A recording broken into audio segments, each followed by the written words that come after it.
Une nouvelle église, bonjour. Bonjour. Ça fait plaisir de vous revoir, hein. Ça fait un peu de temps quand même.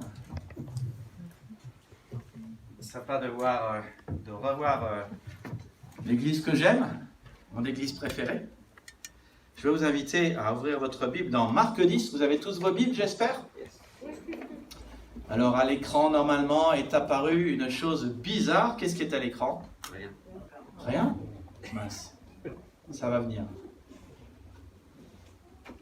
Quelle est cette chose bizarre? Alors c'est une photo empruntée à Getty Images, mais on se pose la question, qu'est-ce que c'est, n'est-ce pas? À votre avis, ça serait quoi? Les hormones. Peut-être. Quelqu'un d'autre? Champignons. Des champignons? Quelqu'un d'autre? Du quoi? En fait, c'est une... gnocchis brûlés. Qu'est-ce qui est brûlé? Des gnocchis brûlés, même. Des gnocchis brûlés. À l'encre de sèche. Voilà. Alors, ce sont des prunes. Des prunes noires. Une prune, c'est noir. Moisi. Ce sont des prunes moisies, Priscille l'a dit. Elles sont également sèches et ratatinées. Vous ne pouvez plus rien faire avec ces prunes à l'écran. Et je ne sais pas si vous avez déjà eu des choses dans votre vie qui ressemblent à cela, à ces prunes. Des choses moisies, des choses noires, des choses ratatinées avec lesquelles vous ne pouvez plus rien faire. Moi, j'en ai eu plusieurs fois déjà, hélas. Des circonstances moisies, ratatinées, noires, des journées, des rencontres juste pourries. Pourquoi je l'ai rencontré celui-là aujourd'hui? Se peut-il que ça vous est arrivé aussi? Le problème avec ces telles prunes, c'est qu'elles ne sont juste bonnes qu'à être jetées à la poubelle. On ne peut rien en faire. Vous ne pouvez pas essayer de les transformer, pas essayer de les laver, pas essayer de les frotter, pas essayer de passer un coup de brosse à dents dessus. Non. Vous ne pouvez même pas essayer de la repeindre avec de la bonne couleur. Quoi que vous en fassiez, elle est immangeable. Elles sont immangeables. Mais j'ai une bonne nouvelle, et c'est pour ça que notre Église existe, et que toute Église existe d'ailleurs. Si des choses dans notre été, notre vie, notre semaine, nos expériences, nos rencontres ressemblent ou ont ressemblé à une telle prune, il y a et il y aura toujours un miracle que Dieu peut faire dans notre vie, le miracle d'un nouveau départ. Parce que avec Jésus, il y a de l'espoir. C'est ce qu'on voit partout dans les évangiles et c'est ce qu'on va voir dans Luc 10, des versets 46 à 51. Jésus n'a pas changé. Jésus, ça veut dire Dieu sauve. Et Jésus peut nous sauver, vous sauver de situations pourries. Jésus sauve des situations pourries. Plein de situations pourries où Jésus change les données, change le cours des choses. Il m'est arrivé moi-même d'avoir des choses qui ressemblent à des prunes dans ma vie. Noires, sèches, ratatinées et pourries. Je suis sûr que toi aussi, que tu as ce sentiment. On ne vit pas dans un monde de bisounours. Il y a bien des choses qui ressemblent à cette prune, et bien des choses qui sont noires, moisies et secs. Mais une chose est certaine, rien n'est trop désespéré pour Jésus. Dieu nous rappelle partout dans sa parole qu'il nous aime. Et il nous rappelle partout que la première chose à laquelle nous sommes appelés, c'est à être aimés par lui. Oui, ça fait du bien de savoir cela. Et il nous a prouvé son amour à la croix, où Jésus est mort pour tous nos péchés. Il y a de l'espoir, et Dieu peut nous accorder ce nouveau départ. Alors, je sais que parfois, il arrive dans notre vie où on ne le croit plus. Comment je le sais? Parce que moi, parfois, je ne le crois plus aussi. Mais Dieu, dans sa parole, la Bible, nous donne le récit, dans les évangiles, de nombreuses histoires vraies de personnes désespérées qui ont retrouvé en Jésus un espoir et un nouveau départ.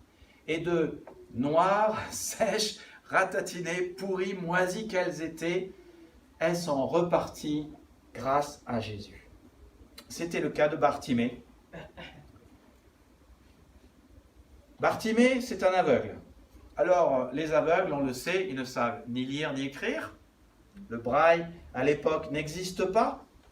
Il n'y avait pas non plus de chien pour aveugles. Il ne pouvait également ni se déplacer, ni travailler, sauf si quelqu'un le conduisait.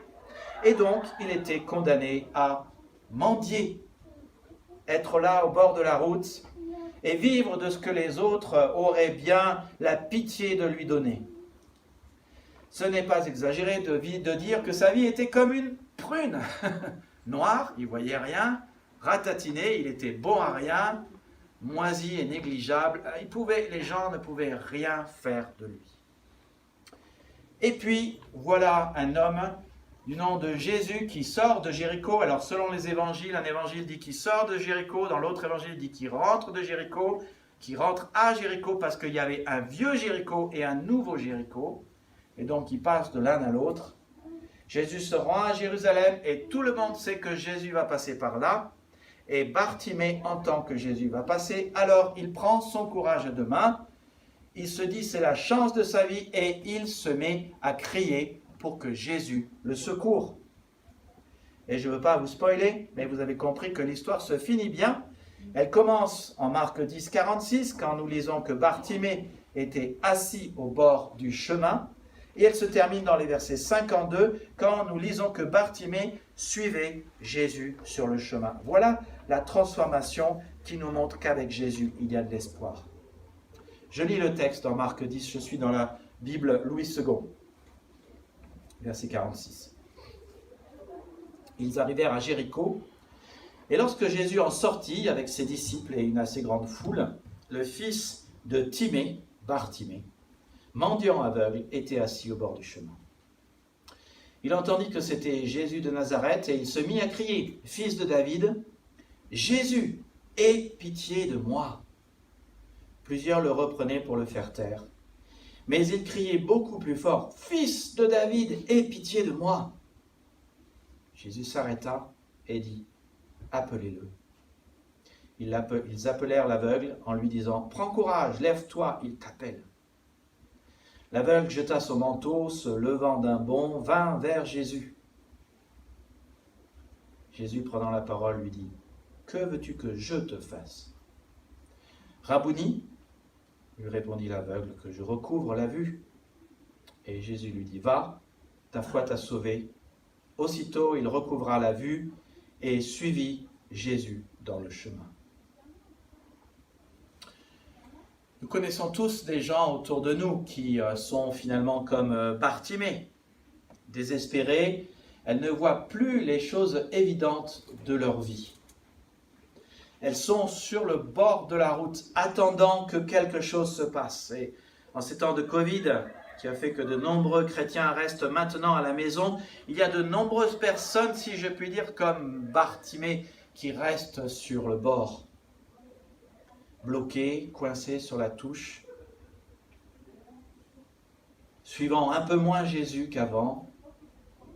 Et puis, il y a aussi des personnes qui y voient, elles, mais qui, à cause de choses qui se sont passées dans leur vie, souvent des blessures, sont maintenant bloquées, coincées, sur le bord de la route, sur la touche. Tant de raisons qui bloquent, coincent les gens, les immobilisent et les met sur le bord de la route. Il y a tant de raisons. Ça peut être une relation qui n'a pas marché, les amis hors circuit, ça peut être des déceptions relationnelles, ça peut être que vous ressentez peut-être de l'insécurité dans votre vie avec ce Covid, beaucoup d'insécurité qui est là, ou qu'on veut nous faire croire. Pas toujours simple même de savoir ce qui nous insécurise davantage. Ce peut être des choses qui n'ont pas fonctionné comme elles auraient dû, votre travail n'a pas fonctionné comme il aurait dû, vos finances ne fonctionnent pas comme elles devraient. Bref, il y a tant de choses finalement qui sont comme une prune moche, moisie, collant et immangeable. Et on sait tous de quoi je parle, n'est-ce pas? Parfois c'est nous-mêmes, nous sommes là et nous n'avons pas la solution, nous ne voyons pas et nous sommes au bord du chemin et on ressent très bien ce que Bartimée ressent. On aimerait voir mais on ne voit pas, on aimerait savoir quoi faire mais on ne voit pas quoi faire. On aimerait retourner à un fonctionnement normal.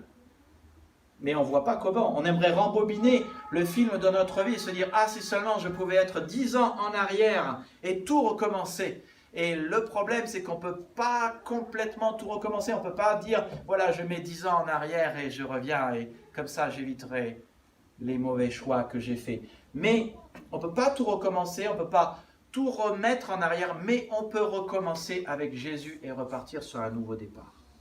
On peut saisir l'espoir qu'il y a avec Jésus. Et alors qu'aujourd'hui nous sommes dans la présence du Seigneur, comme la Bible nous le rappelle, là où 2 ou 3 sont réunis, je suis au milieu d'eux, a dit notre Seigneur Jésus. Alors qu'il, si je puis dire, passe à côté de vous aujourd'hui par sa parole, par sa présence dans l'assemblée des saints, par ton frère, ta sœur qui est assis juste à côté de toi, qui fait partie du corps de Christ et qui est le véhicule que Dieu a choisi pour t'amener sa grâce, tu peux choisir un nouveau départ et tu peux parler à Jésus et tu peux crier à Jésus dans ta vie pour ce qui se passe. Et Dieu peut nous faire tout recommencer et nous faire réellement avancer dans notre vie. Et ceci, qu'il s'agisse de notre famille, de notre travail, de notre couple, de nos pensées, de nos attitudes, de nos cœurs, de tout ce qui ressemble à une prune. Quelles que soient les circonstances de nos vies, que tu sois chrétien ou pas, tu as besoin d'un nouveau départ. Lorsque tu avances dans ta journée, lorsque tu veux croire que les choses iront bien, mais qu'elles ne vont pas bien.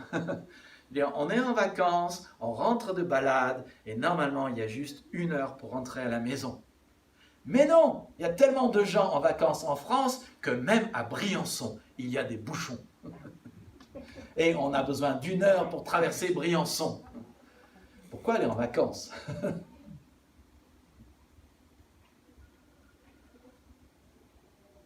On aimerait que tout ressemble à des belles prunes. On aimerait savoir quoi faire, mais on n'a pas assez de foi pour y croire, pas assez de force. On a juste besoin de crier à Jésus. Et ce texte nous dit comment retrouver l'espoir. Comment régler le problème que nous avons. Comment expérimenter le miracle d'un nouveau départ en regardant à Jésus, comme on l'a chanté. Bartimée a fait 5 choix qui l'ont placé en position d'expérimenter. Vous vous souvenez ce que j'ai dit récemment dans un message? J'ai dit, on aimerait tous connaître des miracles dans notre vie. Mais quand il s'agit de se placer en position de recevoir un miracle de Jésus, alors là, souvent, c'est une autre question. Eh bien, Bartimée fait un bon choix et il reçoit de la part de Jésus ce miracle. Ce sont 5 choix qui ont changé sa vie et qui changeront votre vie. Voici le premier, très simple. Ne ratez pas la chance de votre vie. Ne ratez pas la chance de votre vie. Saisissez-la. Ne restez pas simplement en spectateur, même avec les yeux fermés. Ne regardez pas le train passer. Attrapez-la pendant qu'elle passe activement. Elle ne passera peut-être plus par là. Marc 10, 46, 47. Ils arrivèrent à Jéricho. Lorsque Jésus sortit de cette ville avec ses disciples et une grande foule, un aveugle appelé Bartimée, le fils de Timée, était assis au bord du chemin et mendiait. Et quand il entendit que c'était Jésus de Nazareth, notez bien, quand il entendit, il se mit à crier « Jésus, fils de David, aie pitié de moi !» Alors c'est important de le rappeler, Bartimée n'était pas sans doute à l'endroit qu'il avait choisi. Il n'a jamais voulu être aveugle, il n'a jamais voulu de sa situation et il a sans doute été placé à cet endroit par ses amis qui l'ont amené là. Mais lorsque Jésus est venu à lui, il a juste compris que cette personne, c'était sa chance. Il ne l'aurait peut-être plus jamais. Alors il a sauté sur l'occasion et il l'a saisi. Il ne pouvait le faire ni plus tôt ni plus tard, mais il fallait saisir cette chance maintenant. C'est soit maintenant, soit jamais. Et cette occasion à saisir maintenant ou jamais, c'était aussi l'occasion d'exprimer à la fois son désespoir et sa foi, son désir que, une fois pour toutes, les choses soient réglées dans sa vie et que ça change. Il en est de même pour nous. Il y a des moments où Jésus passe et où nous avons finalement un éclair de lucidité, où le salut est là et on sait que on peut le saisir maintenant. Mais il faut exprimer notre foi. Tu as la possibilité de nombreuses fois de choisir la foi dans ta vie. Par exemple, en lisant la Bible. Je sais qu'il faudrait tellement écouter les infos pour se tenir informé de la bonne, mauvaise nouvelle du Covid. Sans arrêt, on nous rappelle à quel point c'est important. Mais on a la possibilité d'exprimer notre foi en écoutant Dieu, en rencontrant Dieu dans la louange, en fréquentant un groupe de maison, en se faisant baptiser. La vérité, c'est que nous ne saisissons pas toujours cette occasion d'exercer notre foi, sans nous en rendre compte, certes. Nous préférons rester sur le bord du chemin, en fait, paralysés. Les choses vont continuer à se répéter. Nous sommes là, mendiants, nous apitoyons sur notre sort, nous nous coupons des autres, et nous laissons passer notre chance, nous coupant de Jésus-Christ, très souvent. Et une des raisons principales, c'est que nos emplois du temps, je le redis sans cesse, sont surchargés, et surtout nous procrastinons. Nous disons juste « je le ferai demain ». Nous avons des dizaines de raisons pour dire « je le ferai demain ». J'aimerais, mais je le ferai quand le Covid sera passé. Déjà, il y a 6 mois, on disait, je crois que c'est Sabrina qui nous rappelait que le Covid, il ne va pas passer, il va falloir vivre avec. Merci Sabrina. Aujourd'hui, on est à Delta, après il y a Epsilon, Gamma, Theta, Eta, Lambda, Mu, Nu, etc. Donc, tout l'alphabet, il y a 26 lettres dans l'alphabet grec. Il nous faut vivre avec. Et combien de fois les gens disent, oui, je le ferai, j'aimerais, mais je n'ai pas le temps. Récemment, quelqu'un parmi nous, dont je vais taire le nom par amour fraternel, je lui dis, mais où es-tu? Où es-tu? Je suis occupé à trouver un travail. C'est le Seigneur qui peut te trouver un travail. Quand je l'aurai trouvé, je reviendrai à l'église. Pour l'instant, je n'ai pas le temps. Mais une des choses qu'on apprend à Paris, c'est que le temps n'est pas une denrée rare qui tombe dans notre assiette. Le temps, ça se prend, ça se saisit. Et oui, quand il est là, on le prend. Sinon, on ne l'a jamais. Le problème, c'est qu'après-demain devient après-demain. Et après-demain devient après-après-demain. Et qu'à force de dire après-demain, demain devient jamais.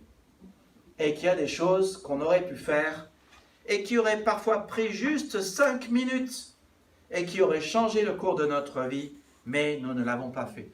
Quand j'étais pasteur à l'église de Champs, Canyon Beauté, il a peut-être déjà entendu cette illustration, mais j'avais acheté une table chez Ikea à 3,99 € pour mettre au centre de mon bureau, pour que les gens soient à l'aise quand je discute avec eux.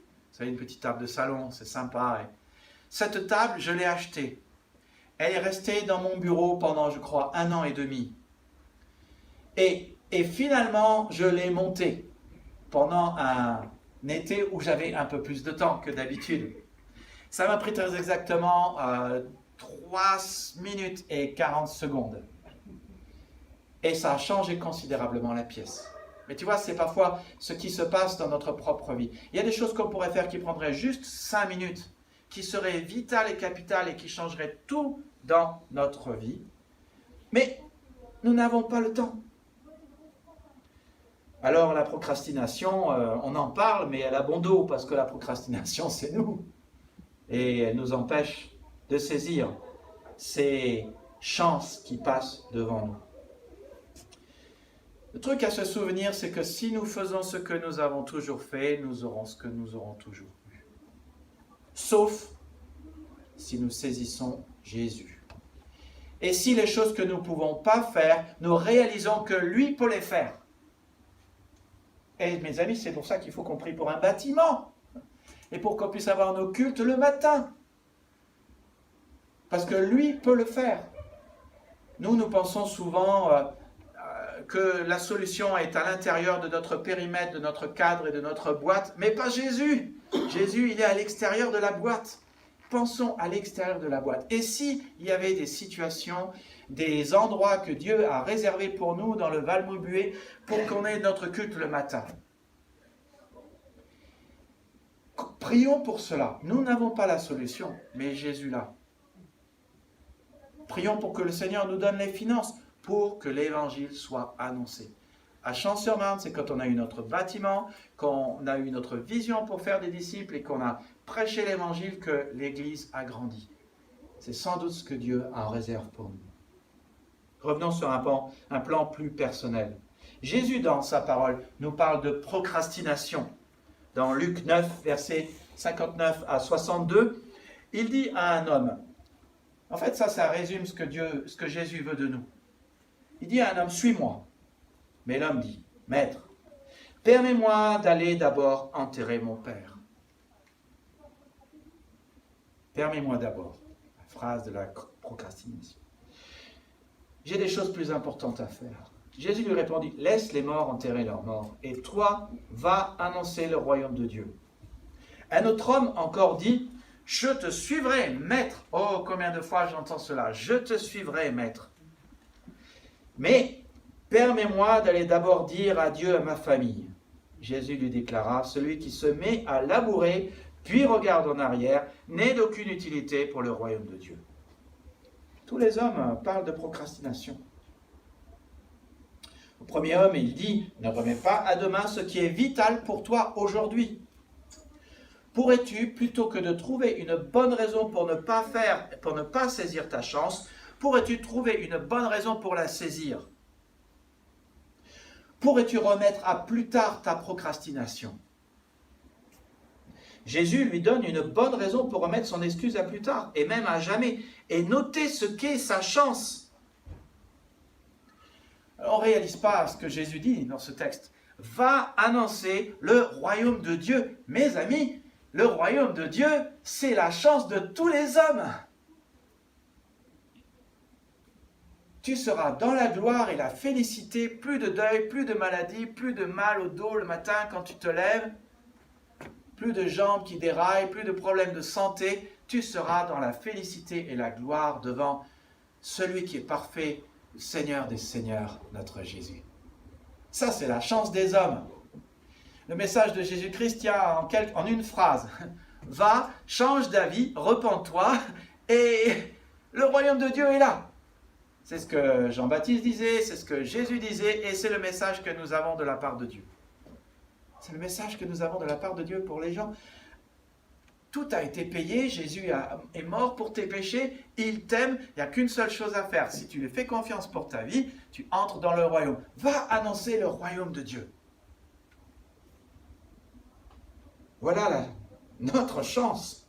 En tant qu'Église, vous savez, on n'existe pas simplement en tant qu'Église juste pour exister. Dieu considère que nous sommes un instrument dans sa main. Vous avez un rôle à jouer.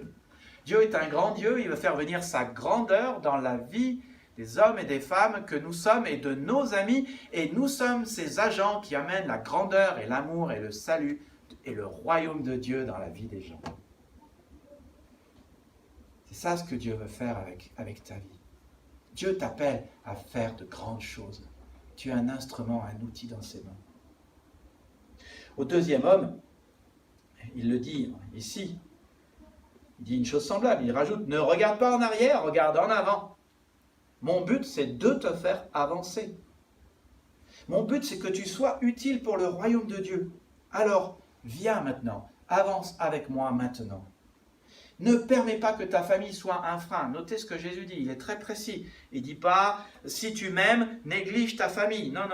Celui qui ne prend pas soin de sa famille est pire qu'un infidèle. Mais il dit juste, laisse ta famille ne pas être un frein. Ne permets pas cela. Ne regarde pas devant, derrière, regarde devant. Aujourd'hui, c'est le jour du salut. Et l'idée, c'est juste, arrête de trouver toujours de bonnes excuses. Et j'entends parfois des églises où il y a des propositions qui sont faites, et propositions pour que l'Église se développe, pour qu'il y ait plus de gens qui puissent attendre l'annonce de l'Évangile et qui puissent entendre que Dieu les aime. Ce sont des bonnes propositions. Et systématiquement, le conseil plante le pasteur qui amène ces propositions. Oui, mais j'ai peur que... Ne laisse pas la vision de l'Église être déterminée par ta peur, mais par la vision de Dieu. Oui, mais il s'est passé ça dans le passé, et à cause de ça, il faut qu'on bâtisse maintenant notre présence sur ce qui s'est passé. Mais ce n'est pas ce que Jésus dit. Avance pour le royaume de Dieu. Regarde pas dans le passé. Oui, mais il m'a fait ceci, il m'a fait cela. Ah bon, c'est donc les blessures des autres et ta rancœur qui déterminent ce que tu dois faire aujourd'hui et comment tu avances? Non, ça c'est regarder dans le passé. Quand tu parles au passé, c'est regarder dans le passé.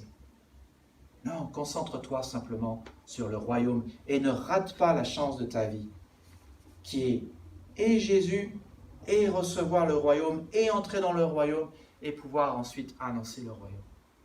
Je reviens sur Bartimée. Donc, ne laisse pas passer la chance de ta vie. Quand elle passe, saisis-la. Quand tu as un moment de clarté, quand Jésus passe à côté de toi et te montre clairement ce que tu dois faire, saisis-le tout de suite. Même si ça prend 5 minutes, 3 minutes, qu'importe le temps que ça prend. Elle passe à ce moment-là. Si tu ne fais pas cette décision, si tu ne cries pas à ce moment-là à Dieu, alors tu laisses passer ta chance. Deuxième chose à faire sur la base de ce texte, taisez votre peur. Taisez votre peur. Ne l'écoutez pas. Quand je veux dire taisez, je veux dire ne l'écoutez pas. La peur ne peut pas diriger ta vie. Parce que la peur te fera faire de grandes bêtises. Si vous avez besoin, réécoutez le premier message que j'ai donné dans l'année 2021. N'ayez pas une vision motivée par la peur, mais une vision motivée par la foi. Tu vas sur le YouTube de l'église, le site de l'église, tu écoutes ce message. C'est vraiment important. Et plus que jamais dans ce temps de Covid qui n'en finit pas. Pourquoi avons-nous peur? Alors c'est important peut-être de nuancer parfois certaines choses que j'ai dites. Les émotions sont quand même un don de Dieu, il ne faut pas l'oublier. Dieu nous a créés avec des émotions. Nous sommes créés à l'image de Dieu. Dieu a des émotions dans la Bible. Nous voyons Dieu en colère, nous voyons Dieu dans la joie, nous voyons Jésus pleurer, nous voyons Jésus triste. Dieu a des émotions. Les émotions sont un don de Dieu. Mais cela ne veut pas dire que ça doit être nos émotions qui nous dirigent. Ce qui devrait diriger un vrai disciple de Jésus-Christ, c'est la vérité. Jésus l'a dit. Si vous êtes demeurez dans ma parole, si vous êtes mes disciples, connaîtrez la vérité et vous deviendrez libres. Mais la peur, tout comme les émotions, sont là pour nous faire comprendre des choses. Nous faire prendre conscience déjà qu'il y a peut-être un danger s'il y a une peur. Elles sont là pour nous faire comprendre des vérités qui régissent notre vie et aussi souvent des besoins que nous avons. Vous ne pouvez pas enlever votre peur, mais vous pouvez faire en sorte qu'elle ne vous contrôle pas. Vous pouvez essayer de vous poser la question, qu'est-ce que mes émotions me révèlent à mon sujet? Sachant que les vérités de Dieu, bien sûr, sont plus grandes que mes analyses. Alors Bartimée avait certainement plusieurs sortes de peurs, comme nous avons plusieurs sortes de peurs dans notre vie. La plus grande, certainement, de la part de Bartimée, ça serait la peur d'être rejeté. La peur d'être ridiculisé, désapprouvé ou de paraître stupide. Lui qui est un homme de rien, si Jésus ne l'écoute pas, il sera vu comme stupide. Et j'essaye de me mettre à la place de Bartimée. En criant de nombreuses fois, il fallait oser sortir du lot. Il fallait aussi oser prendre le risque de se couvrir de ridicule. Ça vous est jamais arrivé, vous êtes là devant une personne importante. Moi, ça m'est arrivé. J'étais là au Conseil national des évangéliques de France et ce matin, dans l'Assemblée générale qu'il y a lieu, il y a fouille de sacs. Et dans les sacs, ils cherchent apparemment plein de choses bizarres. Moi, j'étais là avec mon pique-nique et mon couteau. Je me suis dit, mince, ils vont m'attraper mon couteau. Ils n'ont pas vu le couteau. Je me suis dit, tiens, il doit y avoir quelqu'un d'important qui vient aujourd'hui. Et oui, Nicolas rencontre Nicolas Sarkozy. Il est là, juste devant. Et quand vous êtes devant le président de la République, que ce soit la personne pour laquelle vous ayez voté ou pas, vous vous dites quand même, ah, c'est plutôt bien, c'est plutôt sympa. Et vous vous dites... est-ce qu'il va me remarquer? Est-ce qu'il va me dire bonjour? C'est un peu la même chose avec Bartimée. Est-ce que Jésus va me remarquer? Est-ce qu'il va me dire bonjour? Sachant que Bartimée, c'était pas comme Saül avec une tête qui dépassait de tout le monde. Saül, il devait se cacher dans les bagages pour que personne ne le voie. Mais Bartimée était beaucoup plus bas que les autres. Donc comment est-ce que Jésus pourrait le voir, le remarquer? Et il y a cette peur qui est là, mais est-ce que je vais paraître stupide? Est-ce qu'il va me remarquer? Ou est-ce que tout le monde va me dire comme d'habitude? Rien, ou de l'indifférence. Que dirait la foule? Sans doute plein de peur était là, mais il les a laissés tomber. Et il se leva quand même et cria quand même, « Fils de David, Jésus, arrête-toi, aie pitié de moi. » C'est maintenant ou jamais. Et malgré sa peur, il le cria une deuxième fois. Beaucoup lui faisaient des reproches pour qu'il se taise, mais il criait encore plus fort, « Fils de David, aie pitié de moi. » La foule a réagi exactement comme elle le traitait avant. « Tais-toi, c'est bon, la ferme. Tu répètes toujours le même truc. En fait, aie pitié de moi. » Peut-être c'était la phrase qu'il disait aux gens qui passaient, je ne sais pas. C'est bon, tu as fini ton cinéma? Arrête de nous faire une scène? Tu as fini de faire le clown? Ne te couvre pas de ridicule. Tu es une personne de rien, tu ne comprends juste pas qui est ce Jésus qui passe avec la foule qui le suit. Il a des choses plus importantes à faire que de s'occuper d'une personne sans importance comme toi. Et permettez que je m'attarde sur ces deux mots. Combien de fois j'ai entendu cela dans la bouche de proches, de gens de ma famille, de gens un peu plus éloignés, de gens dans l'église, qui m'ont dit « Je ne vais pas embêter Jésus avec ce petit détail de ma vie parce que je sais que ça ne compte pas pour lui. Moi, je suis une personne de peu d'importance. Lui, il est le Seigneur des Seigneurs, le Roi des Rois. On ne va pas embêter Jésus avec cette broutille. » Oui, sauf que parfois une broutille, ça, c'est une prune moisie et qui grippe les problèmes, on grippe nos personnes. Certains d'entre nous croyons si fort que Jésus a tant de choses importantes à faire qu'il ne peut pas s'occuper de tout le monde et qu'après tout, pourquoi il s'occuperait de notre petit problème? Mais Jésus a dit, je ne rejetterai jamais celui qui vient à moi. Et Dieu nous dit que nous pouvons prier pour tous nos problèmes, quels qu'ils soient. Un petit problème pour Jésus est un problème pour nous, il le sait, et il peut le résoudre. Et un grand problème, rien n'est trop grand et rien n'est trop petit pour Jésus. Rien n'est trop faible, rien n'est trop insignifiant, rien n'est trop sale et rien n'est trop vil. Rien n'est trop bête. Pour Jésus, tout compte. Et c'est pour ça que j'aime Jésus. Parce que même quand j'ai un petit truc dans ma vie, ça compte pour Jésus.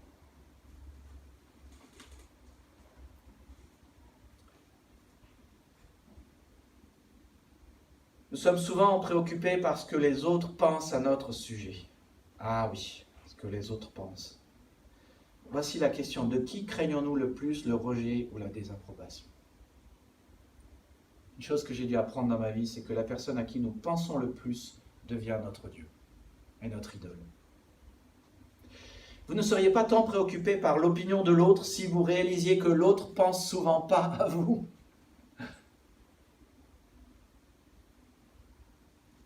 Mais souvent, elle pense à elle-même. Penser à l'autre plutôt que de penser à Dieu nous empêche de voir juste et nous rend aveugles.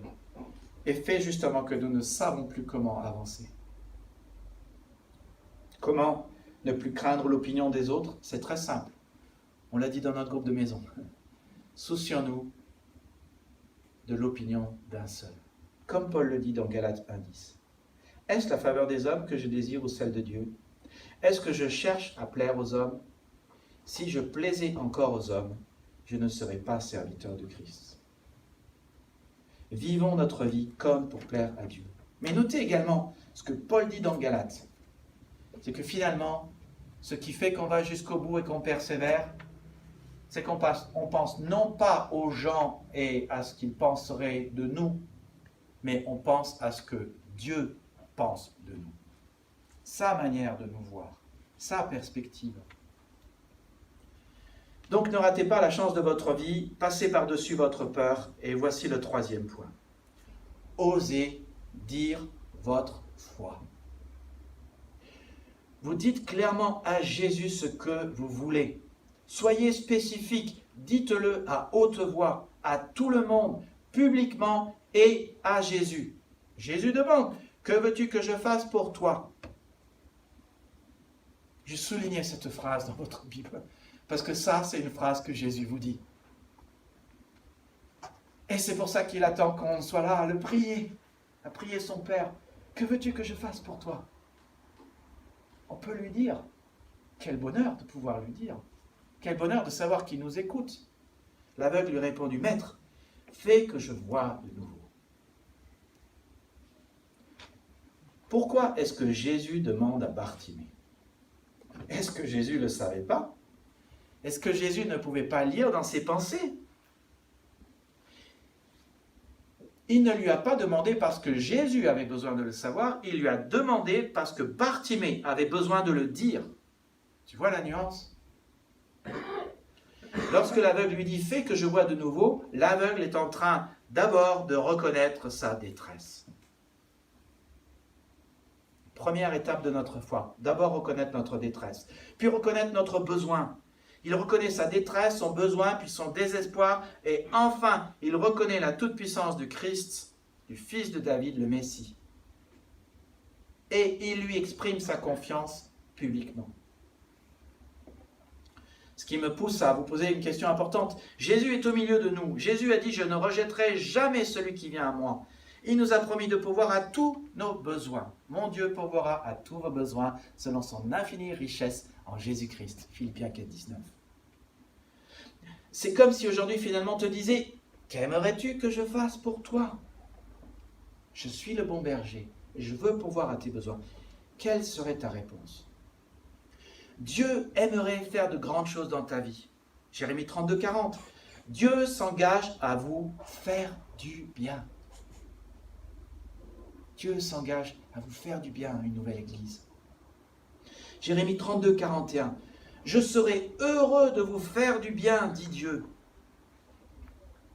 Mais voilà notre réalité. Vous n'avez pas parce que vous ne demandez pas. Nous devons lui demander. Une foi secrète est une foi peu profonde. Vous devez dire votre foi devant les autres. Et plus vous le dites aux autres, plus votre foi sera profonde, et plus vous obtiendrez leur soutien, et plus ils prieront pour vous, et plus Jésus vous donnera le désir de votre foi. Le souhait de Dieu n'est pas que vous gardiez votre souhait en vous, et votre foi pour vous, mais que vous la disiez aux autres. Là encore, il y a différentes manières d'annoncer votre foi. La première indispensable pour que votre foi soit profonde, c'est de dire votre foi par première étape, le baptême. La deuxième, c'est de dire publiquement votre foi en reconnaissant publiquement ce que Dieu dit à votre sujet. Vous lui appartenez, à lui et au peuple de Dieu. La troisième, qui fera toujours du bien, dire publiquement qui Dieu est et ce que Dieu a fait, et ce que Dieu a dit, et ce que Dieu a promis. Et plus que jamais, dans ces temps de trouble, nous avons besoin de pratiquer l'adoration. Parce qu'il y a tellement de choses négatives. Moi, j'en peux plus des trucs négatifs, c'est insupportable.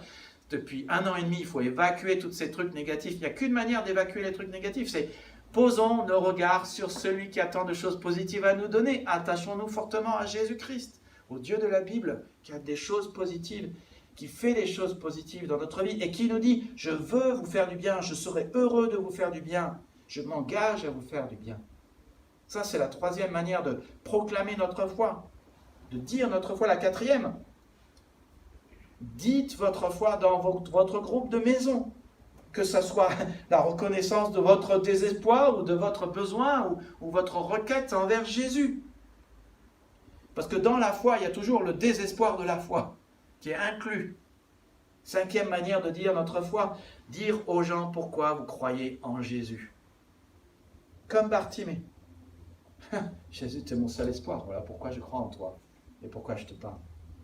J'aimerais vous encourager à dire votre foi publiquement, parce que vous en avez besoin, comme Bartimée. Et quand vous répondez à Jésus et vous lui parlez, vous êtes en train d'avancer spirituellement et votre foi grandit et votre foi devient alors plus profonde. Et donc vous devez répondre à cette question que Jésus vous pose. Qu'aimerais-tu que je fasse pour toi? Et tant que vous ne le priez pas, Dieu ne fera rien. Vous n'avez pas parce que vous ne demandez pas. Vous devez demander. Tout commence quand vous exprimez publiquement votre foi. Voici la 4e chose à faire, qui est simple. Recevez la grâce de Dieu. Recevez la grâce de Dieu. Jésus lui dit, va, ta foi t'a guéri. Et aussitôt il put voir, et il suivait Jésus sur le chemin. Je sais que plusieurs parmi nous sont dans des circonstances difficiles. Nombre d'entre nous ont des blessures, sont découragés, ne savent pas où aller ou comment aller. Comme Bartimée, vous êtes sur la touche, vous ne voyez pas ce qu'il y a à faire, vous êtes comme un mendiant, prêt à recevoir ce que quelqu'un veut bien vous donner, prêt à recevoir tout ce que les autres voudront vous donner ou tout ce que Dieu voudra vous donner. En fait, ça ne peut pas être pire que ce que vous traversez. Mais voilà, Jésus-Christ passe et il peut vous donner une guérison pleine ou partielle selon qu'il décide. Nous ne sommes pas une église de la prospérité, nous ne croyons pas que la guérison est automatique, mais nous croyons que Jésus guérit. Et nous avons vu 3 personnes dans l'église de Champs pour lesquelles nous avons prié, qui étaient autrefois dans l'église dans laquelle j'étais, où Dieu a guéri de manière miraculeuse, alors qu'il y avait des cancers qui étaient là. Oui, Jésus guérit, oui, Jésus délivre, oui, Jésus donne des nouveaux départs. Et oui, Jésus donne. Et il y a des moments, je crois que ça correspond à un message que Jérôme a donné, oui, il y a plus de bonheur à donner qu'à recevoir. Mais pour donner, il faut recevoir. On en a besoin. Et moi, le premier, en tant que pasteur, j'ai aussi besoin de recevoir. Le don, la grâce de Dieu, nous ne pouvons ni l'acheter, ni travailler, ni le mériter, ni la gagner. Sa particularité, c'est d'être gratuit. On ne peut que la recevoir. Et quel que soit votre passé, vos circonstances, vos fautes, ce que vous avez fait, aussi horrible que ça paraît, que vous le méritiez ou pas, Jésus veut simplement remplir votre vie de ce dont vous avez besoin et vous donner un nouveau départ. Il le fait en accordant sa grâce. Comme il accorde le salut gratuit, dans Éphésiens 2:8, c'est par la grâce que vous êtes sauvés, au moyen de la foi. Ce salut ne vient pas de vous, il est un don de Dieu, il n'est pas le résultat de vos efforts. Et ainsi, personne ne peut se vanter. En effet, c'est Dieu qui nous a formés. Il nous a créés dans notre union avec Jésus-Christ pour que nous menions une vie riche en actions bonnes, celles qu'il a préparées d'avance afin que nous les pratiquions. Petit passage qui résume tout ce que Dieu veut pour nous et a prévu pour nous. Ça parle du salut, sauvé par la grâce, mais pas par les œuvres, mais Dieu veut nous utiliser. Nous sommes une œuvre d'art, un peu comme un instrument, nous sommes une œuvre d'art. Il veut que nous menions une vie riche en actions bonnes. Quelques courts commentaires. La grâce, je le redis, c'est une faveur imméritée. Personne d'entre nous mérite le ciel, ni la bonté du Seigneur. La grâce, je dis souvent, Dieu nous fait une fleur. C'est vrai pour une guérison, un nouveau départ, un pardon des péchés. Pas le résultat de nos efforts ou de nos œuvres, pas le résultat de notre travail, pas le résultat de notre faire. Les œuvres, nous ne pouvons pas œuvrer pour recevoir les bonnes choses que Dieu nous donne qui transforment notre vie. Nous ne pouvons rien faire pour avoir sa bonté. Nous ne pouvons pas travailler en échange de ce que Dieu peut nous donner. La grâce, c'est son œuvre. La guérison, c'est le nouveau départ de Bartimée, c'est son œuvre. Comme la croix, c'est son œuvre. Dans la chambre, on était à Briançon. Il y a un joli verset au-dessus du bureau. Tout est accompli. Jésus a tout payé pour nous, pour toi. Une fois que nous avons reçu la grâce, nous sommes une œuvre d'art du Seigneur pour faire de bonnes œuvres. Et si vous vous sentez coincé sur le bord de la route, si vous êtes sur la touche, justement, Dieu veut vous décoincer par son amour et sa bonté. Vous savez, les blessures du passé, il n'y a que l'amour qui les change.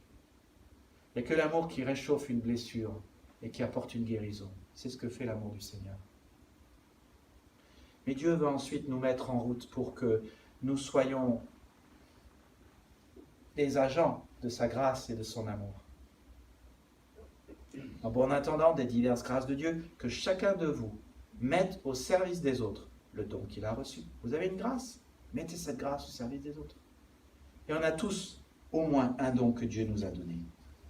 Et Dieu ne veut pas qu'on vive égoïstement pour nous-mêmes, mais que son amour nous pousse à l'action et nous pousse à aimer les autres et à amener cet amour. Et puis, Voilà le 5e point. 5e chose que fait Bartimée et où nous pouvons prendre exemple sur lui, c'est trouver la prochaine étape. Nous le voyons au verset 52. Aussitôt que Bartimée put voir, il suivait Jésus sur le chemin. Notez cela. Il suivait Jésus. Pour lui, c'était très simple. Celui qui lui a amené du bien dans sa vie, il allait le suivre.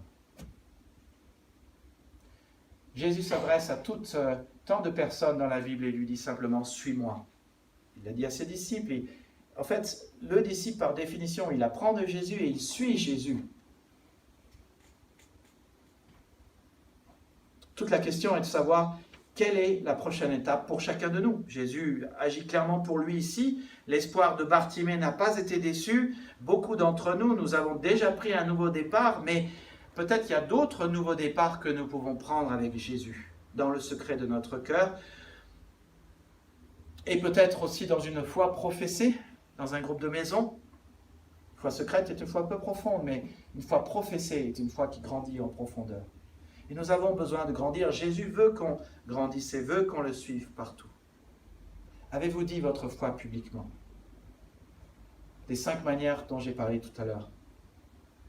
Vous croyez en Jésus-Christ. Jésus vous dit, qu'est-ce que tu aimerais que je fasse? Lui avez-vous dit? Lui avez-vous dit publiquement votre désespoir et votre besoin? Vous croyez en lui, mais vous n'avez pas encore dit votre foi en vous faisant baptiser?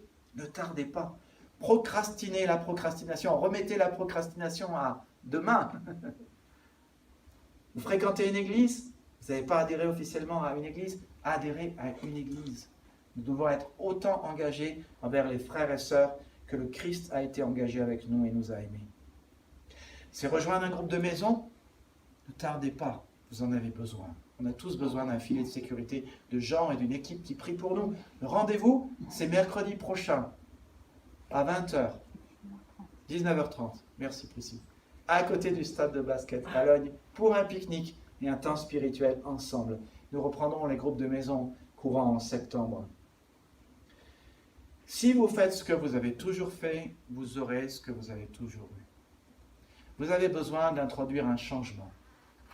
Jésus est le plus grand changement. Vous ne contrôlez pas votre vie. Vous avez besoin de mettre vos efforts et de dire oui, je veux, et d'apprendre des nouveaux comportements et d'apprendre de Jésus en tant que disciple. Mais nos efforts ne suffisent pas. Comme dans la pêche miraculeuse, Pierre pouvait être un professionnel de la pêche, mais cette nuit-là, il n'a rien pêché parce qu'il ne maîtrisait pas les bancs de poissons et la météo. Il n'y a que notre Dieu qui maîtrise toutes choses et qui peut introduire des changements dans notre vie.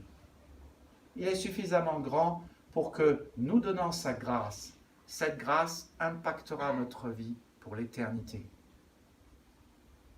À condition que nous le laissions rentrer dans notre vie, que nous lui disions « Seigneur, j'ai besoin de cette chose précise. Aide-moi à changer dans cette chose précise dans ma vie. Donne-moi ta grâce, donne-moi ce dont j'ai besoin. Moi, je ne peux pas le faire. Moi, je ne peux pas me guérir. Mais toi, tu es là et tu peux m'aider. » Faites comme Bartimée. Suivez Jésus.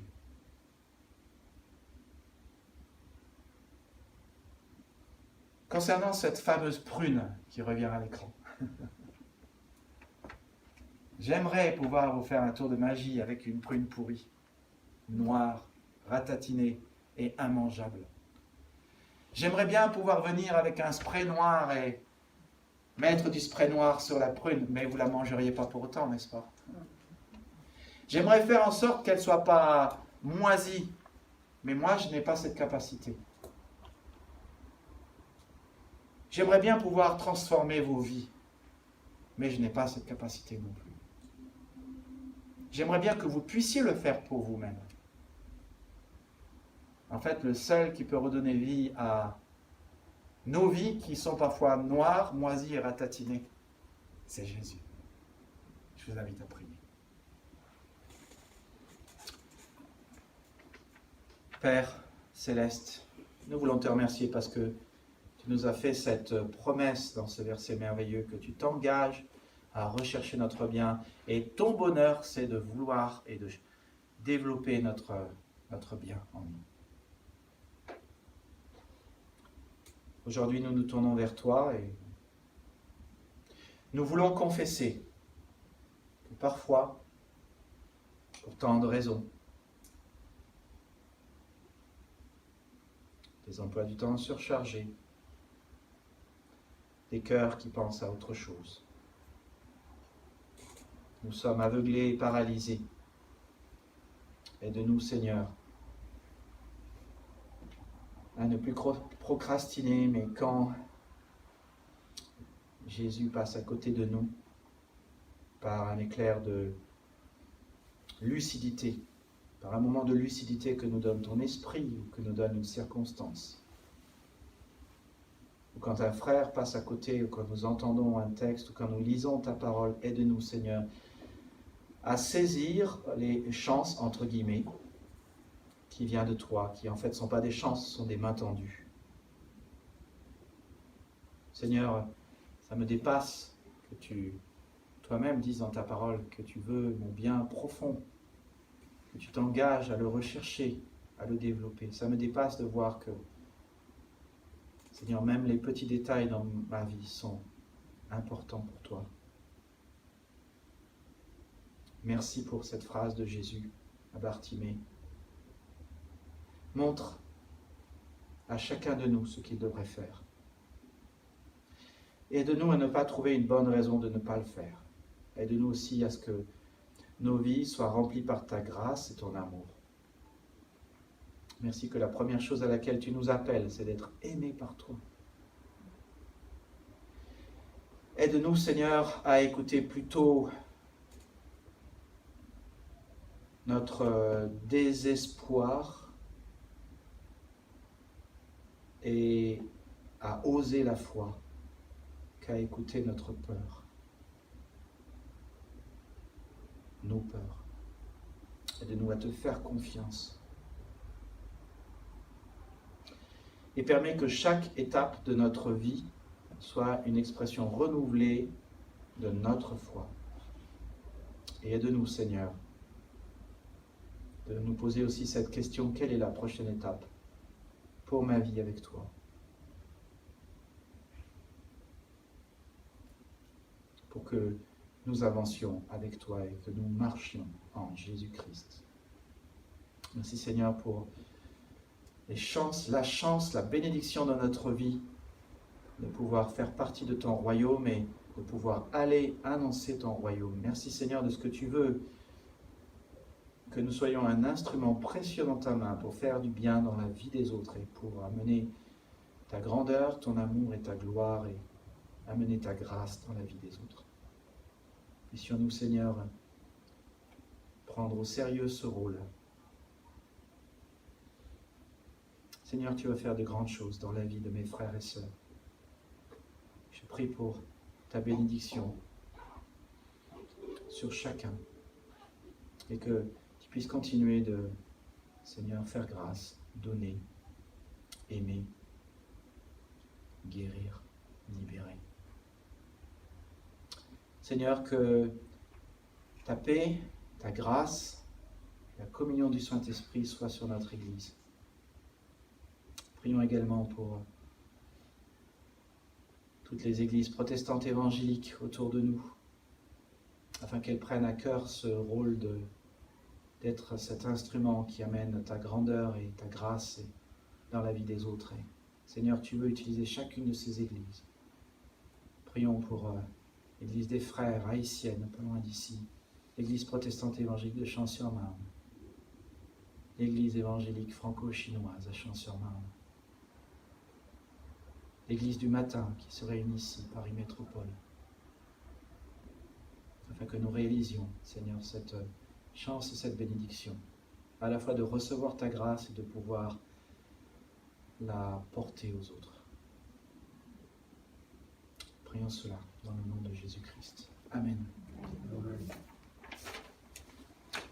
Voilà, les annonces sont